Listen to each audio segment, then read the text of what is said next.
Hi team. So you've read the thumbnail and you might be thinking, wow, how's he gonna spin this one? How can sitting still and doing nothing burn fat?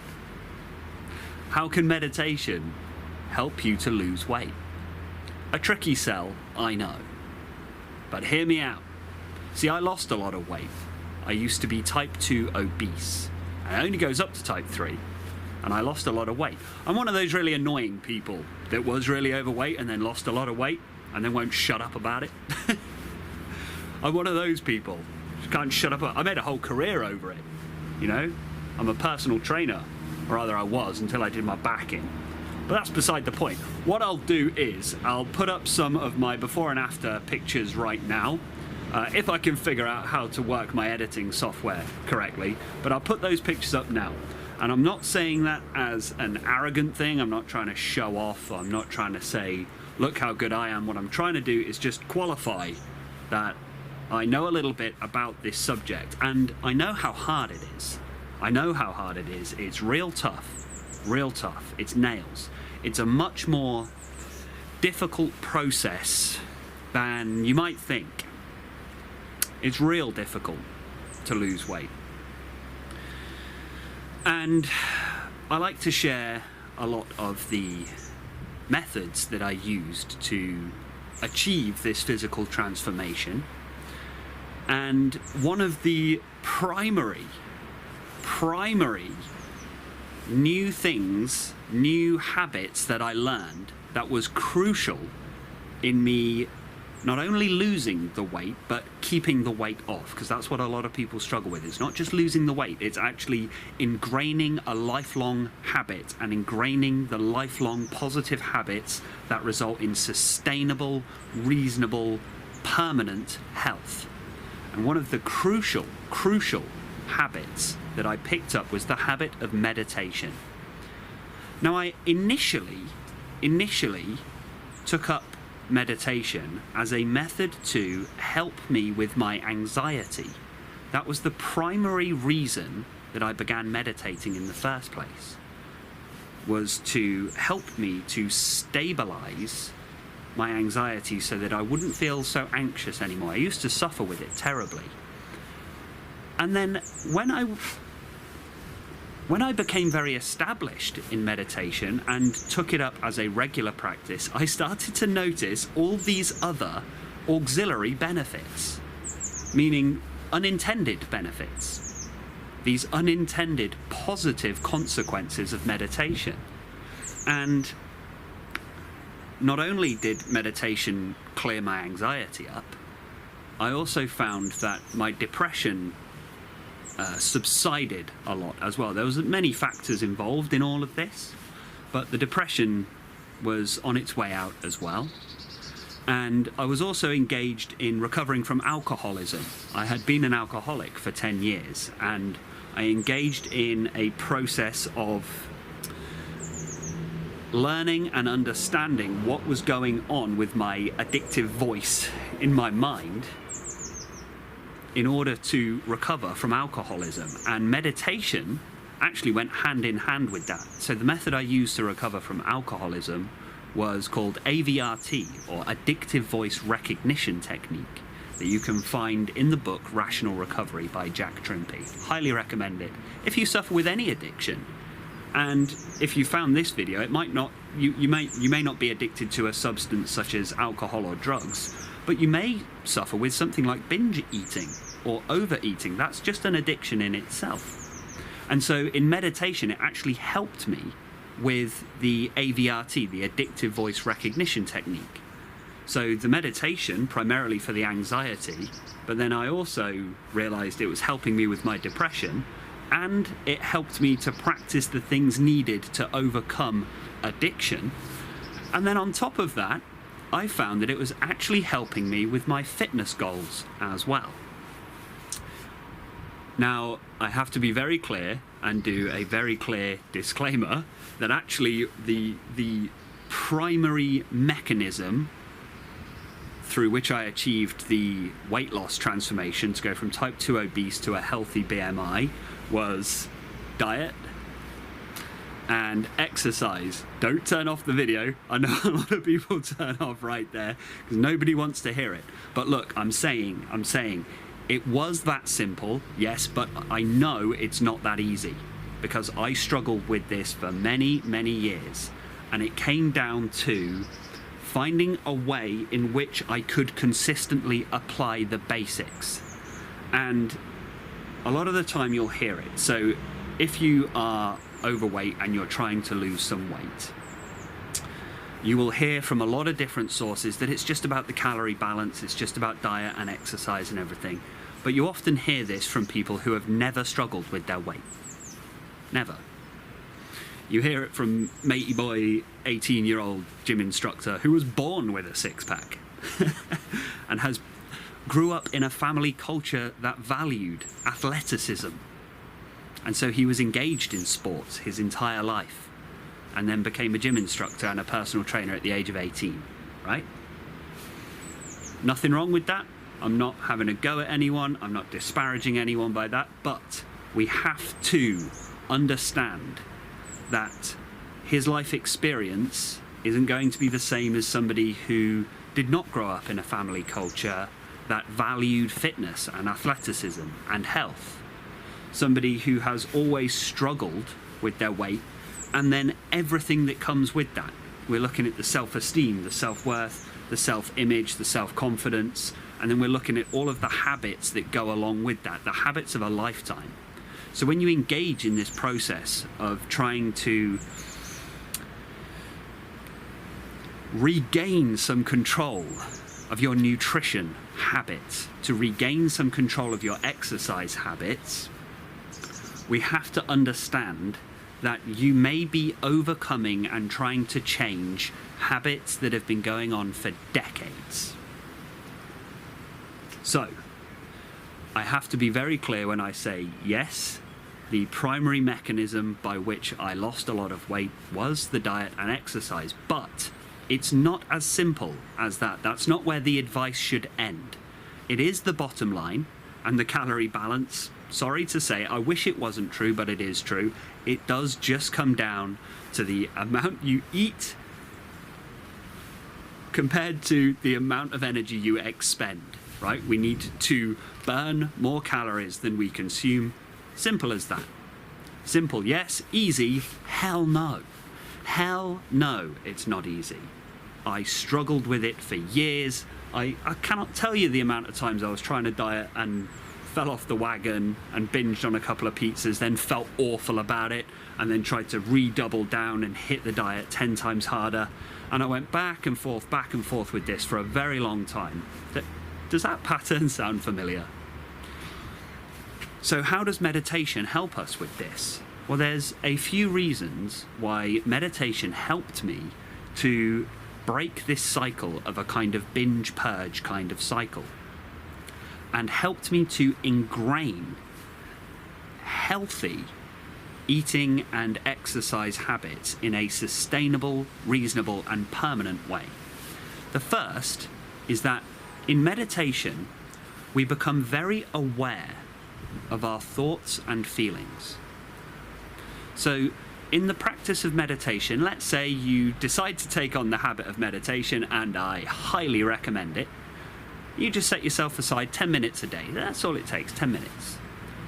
10 minutes in the morning, 10 minutes in the evening, 10 minutes on your lunch break. Doesn't actually matter. Anytime. And for that 10 minutes, you sit in just presence. Meaning, you bring your attention entirely into the present moment, focus on the sensations of breathing, focus your awareness on the world around you through the senses, but placing no opinion or analysis on anything, just watching, just an observation of what is happening now. Just this, just this, just this. And for that 10 minutes, just abiding in the space of presence, and you'll recognize that your thoughts are very busy. So I was overcoming anxiety, and there was a lot of overthinking involved in anxiety when I was meditating. So in order to overcome that, I engaged in a practice known as thought watching. Thought watching. In which you sit in the presence of awareness, just focusing on the sensations of breathing and the present moment, and you come to see each thought that arises in your conscious awareness as a cloud passing in the sky. And the crucial thing is to not engage with any of these thoughts. If you engage with a single thought, you will be pulled into a thought stream.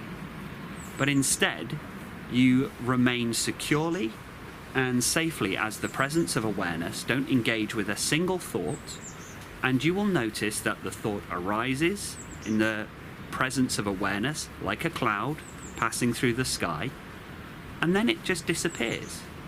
It passes out of the field of view. And this is true for thoughts. It is also true for emotions. It is also true for sensations. So how does this help us when it comes to burning fat and losing weight? Well, what I began to notice happening is that naturally, in the process of losing weight, I was in a calorie deficit watching what I eat. There's obviously going to be lots of cravings. And coming with the cravings for that sugary food, for that high carb, processed sort of food, high salt, fat sort of food that we all crave, obviously, especially in the early days of nutrition and dieting. Right? And now you're eating chicken salad and rice and you're like, man, this is bland. You will have cravings. Of course you will. That is not a failure. Anyone who ever lost weight had a ton of cravings. But I noticed that because of the power of the meditations that I was doing, I could watch the craving in exactly the same way that I would watch the thoughts. So a thought in overcoming anxiety, I may be sat in meditation and a very anxious thought about, what about that email I've got to send tomorrow? Just an example. But I can watch that thought arise in the space of conscious awareness and then watch it go. Now, when it comes to the dieting and the nutrition, I might have had all my calories for the day and I'm sat there in the evening just winding down, and suddenly there's the craving for a bag of peanut M&Ms. They were my absolute go-to binge food, okay? So I would crave those. But I noticed a very curious thing started to happen. Before meditation, I would just have to kind of grit my teeth and just like try and ignore the craving, or try and do something else, or try and do something to kind of overcome the craving or give in to the craving. And essentially that's what's happening with a craving. What you actually desire there is relief from the craving itself. But because of the meditation, I could apply the same principles of just watching with a non-attached awareness. So the thought, bag of peanut M&Ms, comes into the field of view. That comes with a physiological reaction. My mouth would water. I might feel agitated and tense. But I'm just watching. I'm not engaging with any of the physical sensations. I'm not engaging with the thoughts. I'm not engaging with any emotions. It just comes into the field of view and then passes on. Sometimes that is referred to as urge surfing, and it's very powerful. You will notice that the only way to satisfy a craving is to observe it and let it go. That's it. It's like a wave that rises up out of the ocean, and it gets bigger and bigger and bigger, and that's how a craving feels, right? It just gets bigger and bigger and bigger. But just know that eventually that wave will crest, crash, and fall away. No more wave, right? All you had to do was observe it. And the more you do this process, the more you do that, the fewer cravings you will have, and the less intense those cravings will be when you do have them. This was true in my experience, and it was breathtakingly liberating, let me tell you. No more peanut M&Ms, and I didn't miss them either. Even missing them would be a thought that I can observe, right? It would also be it helped in those times when I didn't really feel like going out for my run that day, but I could observe that thought, that feeling, I don't feel like going out for that run, but I knew if I want to do this, if I really want to lose this weight, if I want to get fit, get down to a healthy BMI, I gotta go for my run. So you start to watch the thoughts that are contrary to your intention. Your intention is to go for 3 runs a week.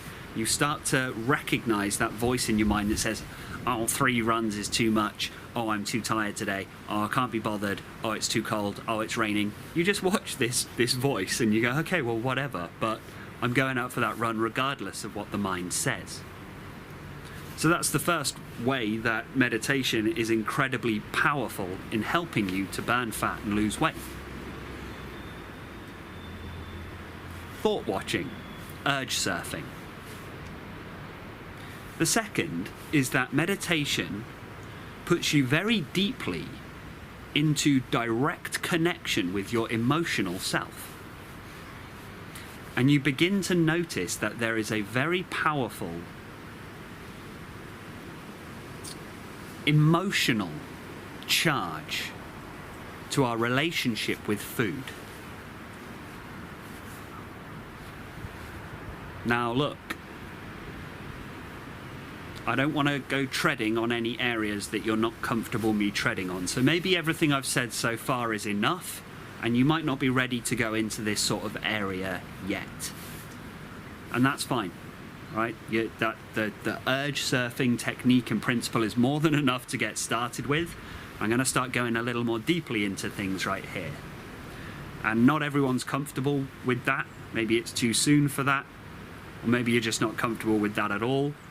You don't want to talk about that sort of stuff, so that's absolutely fine. I'll see you another time. But if you do want to start really getting to the root of the root of the root here, we have to understand there is a deep, deep emotional connection with food.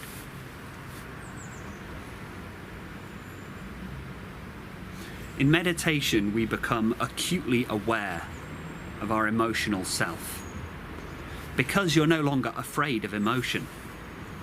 Perhaps we sit deeply in an emotion work meditation in which we invite even the deepest, most uncomfortable feelings to come into the light of awareness so that we are not so afraid of them. It is a kind of exposure therapy almost. We become much more comfortable with all aspects of ourselves, all aspects of our being. And in the process of doing this, you come face to face in direct contact with a lot of emotions that you have buried and repressed for a very long time. Perhaps they go way back to our earliest experiences of childhood, and there's often a reason we repress and bury those emotions. We don't repress them for no reason, right? They're uncomfortable. But now that you're an adult with more energy and resources, you're more stable, grounded, you have the space to finally allow those frightened, shy emotions back up into the space of awareness. Why do I say all of that? Well, that kind of meditation is profoundly empowering and liberating. And it grants a level of insight that never ceases to amaze. A level of insight that is transformative, that is powerful, that is enlightening, that will enrich and empower every aspect of your life. Because you're no longer afraid of your own deeper emotional life. You are now free to take the risks that you want to take, to do the things that you want to do, to start the career you want to start the relationship you want to start, to fix and heal the things you already have. Why? Because you're no longer afraid of those emotions you used to shy away from. Now, what I became acutely aware of is that my overeating was actually just a self-medication. Before, this is back when, sorry.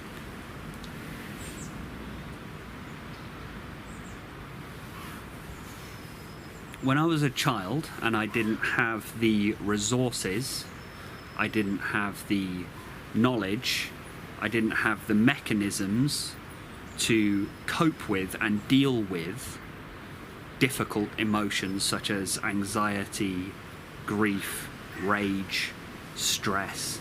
These are all very challenging emotions, and if a child is not supported, and if a child is not loved and seen, then the child has no choice but to bury those emotions.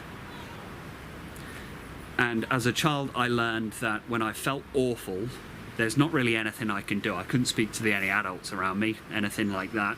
That did not get met with a positive reaction. I was yelled at if I had strong emotions, right? Boys don't cry, you know, that sort of thing. And I found that the only way to make myself feel better was to eat food. So that habit then carries over into adulthood. Quite simply, a self-medication. Feeling awful, you eat that sort of food because it makes you feel better. Now, there are many of us that know this. We're well aware that we're doing it, but we can kind of delude ourselves into not thinking about it too much. We can delude ourselves into just pretending that's not the case. We pretend, oh, I eat all of this food because I enjoy it, and we don't need to look any deeper into anything. But now in meditation removes all of your delusions. And I came face to face with this fact that, hang on a minute, these so-called cravings that I'm having, this urge and desire to consume this food that I know is not good for me, what's actually happening there is a desire to soothe myself for the emotional pain that I'm feeling. So meditation can help us with this in two ways. One, become aware of this happening in the first place by removing any delusions that we have around food, understanding that our beliefs about food and our eating habits are often false and probably need to be changed if we want to be healthy in our bodies. And secondly, through emotion work meditation, you now have a mechanism by which you can healthily process the emotions that you never had a chance to process when you were younger. And all of those destructive, unhealthy mechanisms and coping habits that you had, that you developed at a time when you had no better option. Look, this is no judgment. No judgment, because boy was I there, right? Okay? Binge eating and drinking as a self-medication to soothe the horrific emotional turmoil I was going through. I was there, okay? So I'm not judging. I know how easy it is to slip into that pattern of behavior. And we have to understand that you began those habits at a time when you had no choice. A child doesn't have the resources. A child doesn't have the option to meditate, to do the things that an adult might do, that somebody healthy would do in order to navigate, process, and work through emotion. A child doesn't have access to those resources, and so you might have picked up unhealthy habits. But now, through this meditation, we have a way of directly experiencing, processing, and working through the deeper, darker emotions that you were seeking to soothe through the self-medication of overeating. Now, because this meditation is now your go-to primary mechanism by which you deal with your emotions, you no longer want to turn to food or substances. You just don't want to do it anymore. Does that sound too good to be true? It probably does sound too good to be true, but I'm living proof that it works. Right? That's been true in my experience. Again, simple, absolutely. Easy, hell to the no. It's rough, especially emotion work. It's brutal. I have other videos on my channel. I'll pop a little card up. If you want to get to grips with some of the emotion work stuff, I can walk you through every step of the way. It's hard work, but we can do it. And that was key. That was key. That was crucial.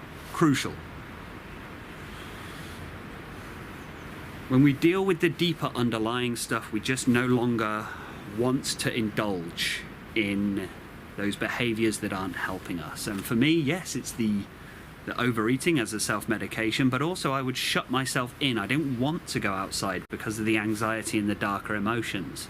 But now those were subsiding, I could get out that front door to go to the gym, to go on the run, to do all of that, to do all the exercise that I needed to do in order to burn the fat.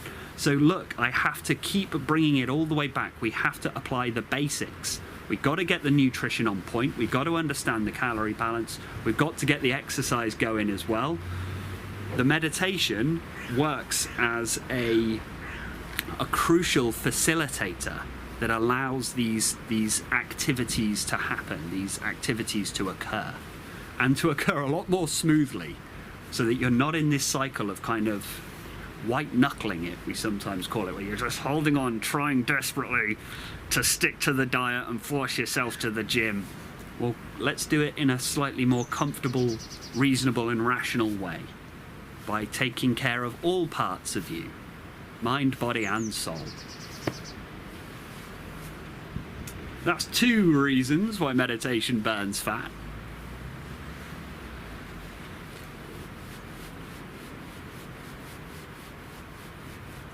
Thirdly,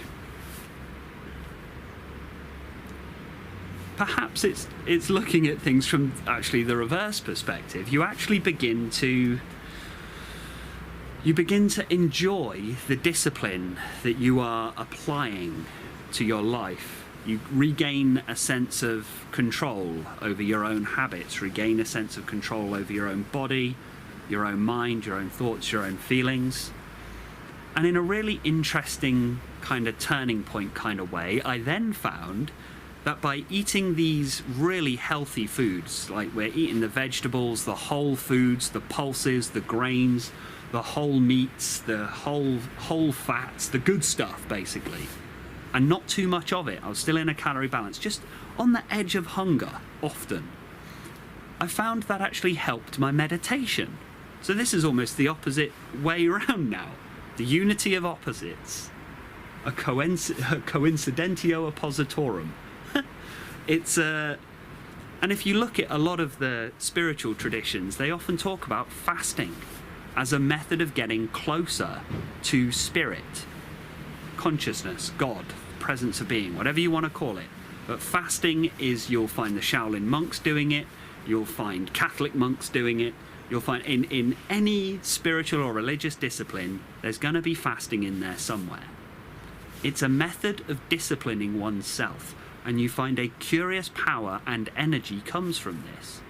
Now that's not to say that I recommend fasting as such, but you do find that a calorie deficit isn't unenjoyable.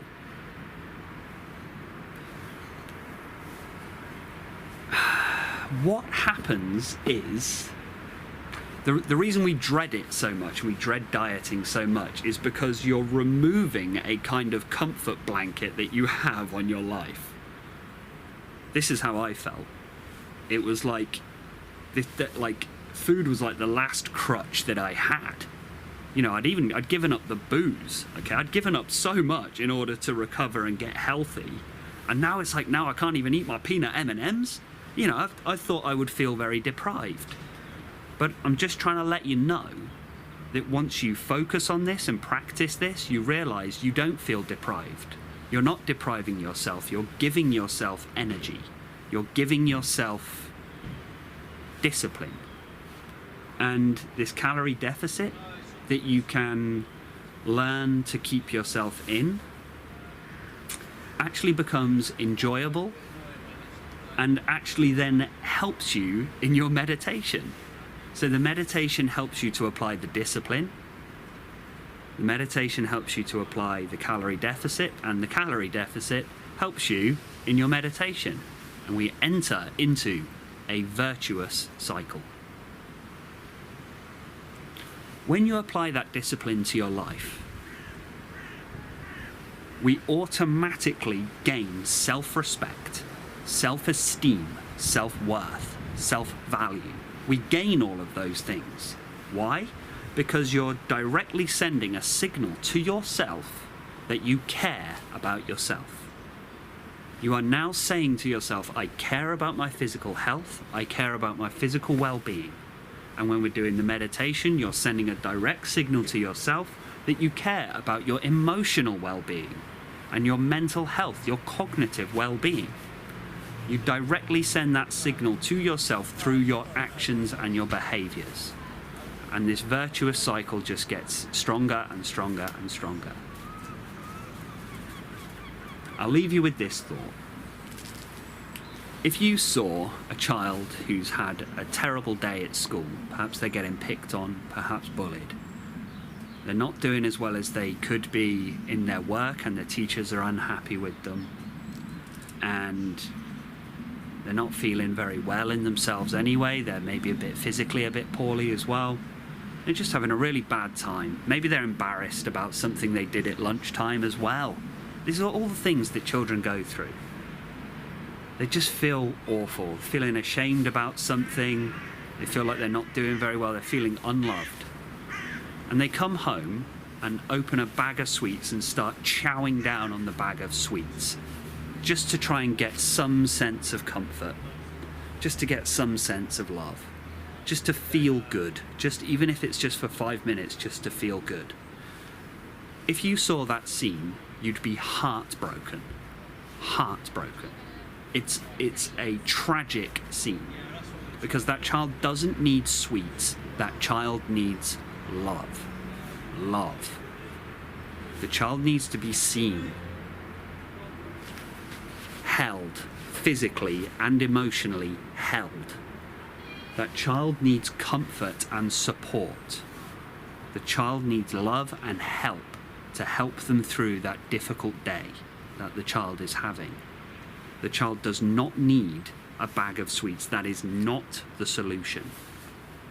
Why do I say that? Because if you could turn your conscious awareness inwards and see, when you binge on food, when you overeat, when you turn to the snacks that you don't actually need, but that's what you turn to, that's what you will see. You will see your inner child sad.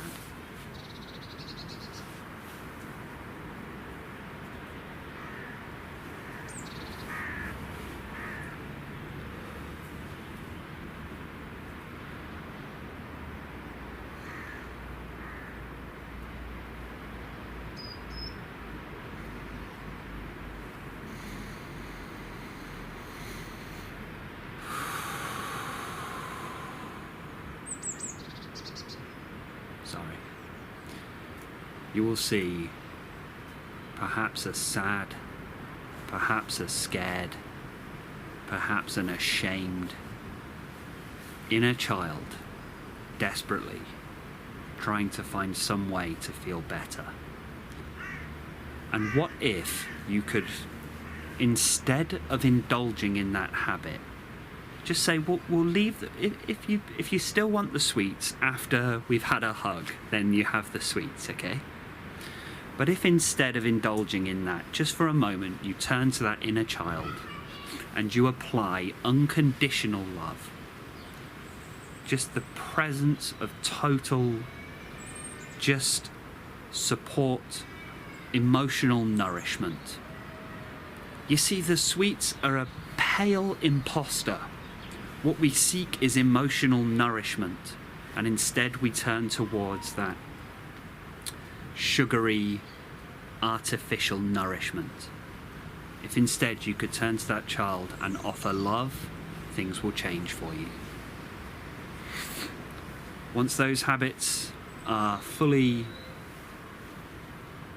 understood, you understand your internal and external world, your habits will change, and you will find you can achieve your fitness goals rapidly. That is how meditation burns fat. That is how meditation will help you to lose weight. Thank you so much for listening, everyone. Don't forget to hit like and subscribe on the way out, and channel memberships are available if you want to support me and my work, gain access to my exclusive guided meditations and talks, and join the Discord chat rooms in which you can chat with like-minded individuals and we can discuss all things physical, mental, spiritual health. That's everything I have for you today, team. Thank you so much for listening. I hope some of this has been useful. Take care. Be well and stay present.